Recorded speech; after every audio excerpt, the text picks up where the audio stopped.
Welcome back to another episode of Hollywoodbets Trackside with Anthony Delpech. This weekend, some exciting racing at Hollywoodbets Greyville on Saturday. We see the running of the Grade 1 Daily News 2000, the Grade 2 Tote Willabington 2000, then the listed Lonsdale Stirrup Cup. Racing on Sunday takes place at Hollywoodbets Kenilworth with the listed Pocket Power Stakes and the listed Stormflay Stakes. Don't forget about the free-to-play Hollywoodbets Punters Challenge. Good weekend's racing. Hopefully it's a profitable one. Start off at Hollywoodbets Greyville on Saturday in race 1. Anthony's best bet is number 4, Dark Matter from the Robbie Hill stable. Tristan got in the saddle. She's produced 2 good runs to date, and unless one of the first timers have ability, she should be the one to beat. Yeah, that's exactly what I thought. There is a very smart, well-bred first timer of Dean Canabay, the number 2, which obviously we don't really know the ability, but on form, I really think she'd be a very hard filly to beat. She's been at the track, she knows the track, so she's got the advantage on them.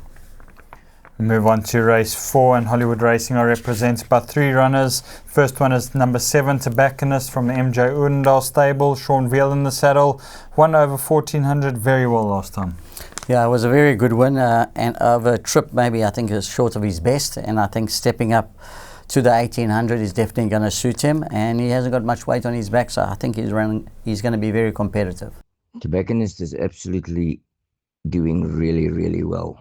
I think he'll run very, very well. He's probably those to beat. And then number 10 is Twa Cut from the Mark and Matthew de Kock stable. Callum Murray in the saddle. He won a game race last time.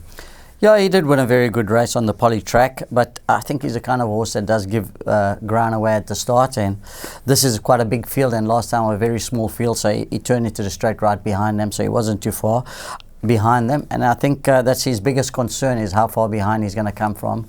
But if he's not too far back, he'll have a chance. Twa Cut, he's in good form, very happy with him. I'm just hoping for the best, but yeah, can't complain about his well-being. And then number 12 is 6 Hot Fix from Addison Wright stable. Atendim Khudwa takes a ride, returns from a 21-week break back at Allison's yard and may need the run. Yeah, he's going to be in need of the run, and obviously I feel the poly track is his best surface, so I think this is a run just to get him fitter. I don't think he will be competitive at this rating. He also had a break after his stint in PE, so he's definitely going to need this run. Race 5 on the card is the listed Lonsdale Stirrup Cup. I'm in the camp of number 2, Shoot the Rapids from the Frank Robinson stable. Craig Zack in the saddle. Should have finished closer last time. Healthy respect for numbers 4, Future Swing, and number 8, Marauding Horde. Yeah, James, I do agree with you. I do believe those are the horses to beat, and I do tend to like Marauding Horde a bit. I think he's run against strong company, but saying that, Shoot the Rapid has got very good form. Move on to race 6, and it's a Grade 2 Tote Willabington 2000. I'm in the camp of number 4, Little Susie, a bit of value from the Justin Snay stable. Sean Veal in the saddle. She finished off her race well in the Grade 2 World Sports Betting Fillies Guineas last time. Healthy respect for number 9, Give Me Everything. Yeah, I'm in the camp of Give Me Everything. I think she came from a long way back last time, and she's definitely going to come on from that run, and I think she'll take a power beating. And then race 7 on the card is a Grade 1 Daily News 2000. You won this race in 2013 with Versing Getterix. This year, 8 on 18, looks a good thing. Yeah, he does look a very hard horse to beat, and I think he will have come on with his last run, and stepping up in trip is definitely going to suit him. And yeah, I think he'll take a very good one to beat him. And 8 on 18's trying to put it together. Cosmic Speed still leads it. Sail the Seas is trying hard. On the inside, 8 on 18. But it's come down now to Cosmic Speed and Sail the Seas over the last 100. Sail the Seas takes it up. 8 on 18's trying. Sail the Seas won it. Maybe 8 on 18 second, and then Cosmic Speed and On My Honour.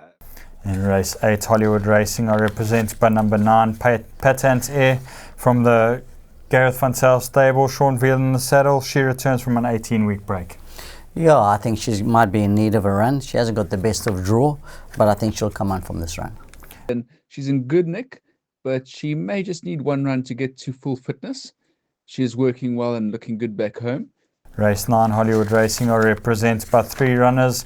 Number 2 is Ishikwishi from the Allison Wright stable. Sean Veal in the saddle. First run as a gelding after 29 weeks off the track.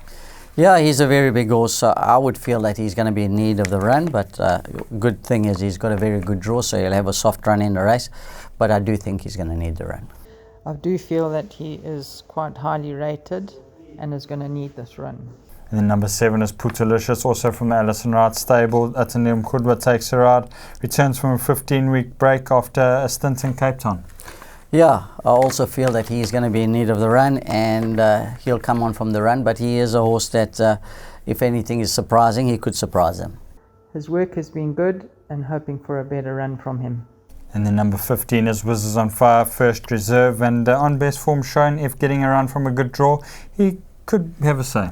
Yeah, he's been a bit disappointing horse. I think what he's looking is for the turn, and I think he's the kind of horse, if there was any scratching, but he had to be a low number because he does tend to over race in a race, and if he was drawn very well and there's a scratching, I wouldn't write him off. I think he could be a dark horse.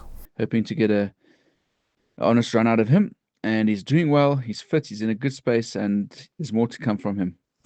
And we close off in race 10 where Hollywood Racing represents but 2 runners. Number 1 is Mia's the Theme from the Duncan House stable, Sean Veal in the saddle. I thought her comeback run was very encouraging. Yeah, I think from draw 1, she'll take a power beating. She's really doing well. I think she needed her last run quite badly, and things didn't really map out for her in the first run back. But I think she's a much fitter filly, and from that draw, she'll take a lot of beating. She's starting to come back to herself. She's improved since her first run back. If this filly reproduces the ability I know she's got, she'll definitely give a good account of herself, and she's capable of running into the first 3. And then number 6 is Lizwili Elali from the Michael Roberts stable, Kabelo Matinyane in the saddle, returns from a 12-week break and hoping for improvement. Yeah, hoping for more improvement. She has been disappointing since winning her maiden, and hoping for improvement. And I think if she doesn't improve here, I think she'll be moving to Port Elizabeth. I'm expecting a nice run from her, but she will come on for the next run. Racing on Sunday takes place at Hollywoodbets Kenilworth. And we start in race 2 where Anthony's best bet is the Hollywood Racing runner, Inside Voice from the Vaughan Marshall stable, Sean Veal in the saddle. She's produced 2 very good third place finishes to date. Yeah, she's been, I thought her last run, I felt that Sean maybe had moved a little bit too soon on her. I think the horse got away in front and he was more worried about catching that horse, and I think he might have just moved a little bit too soon.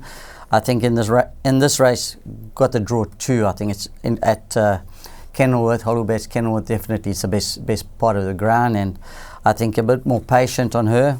She'll take a lot of beating. Obviously, there is a horse in the race that I feel that's got very good form. Will run second, number 15, first time out, but always that 15 draw is not the best draw at Kenilworth. Good day, Anthony.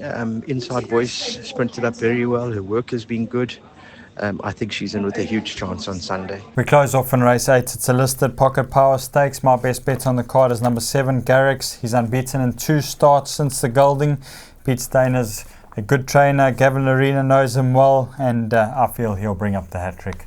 Second, Mucho Dinero is getting closer. So too is Magic Verse. Garrix with 100 metres left to run. Otto Lucan tries to battle right back. Garrix narrowly in front. Otto Lucan. It's Garrix or Otto Lucan. It's a photo. Staying on was Mucho Dinero, and then came Magic Verse. I think Garrix may have just scraped in, but he was forced to stretch every sinew by Otto Lucan. Let's have a look here.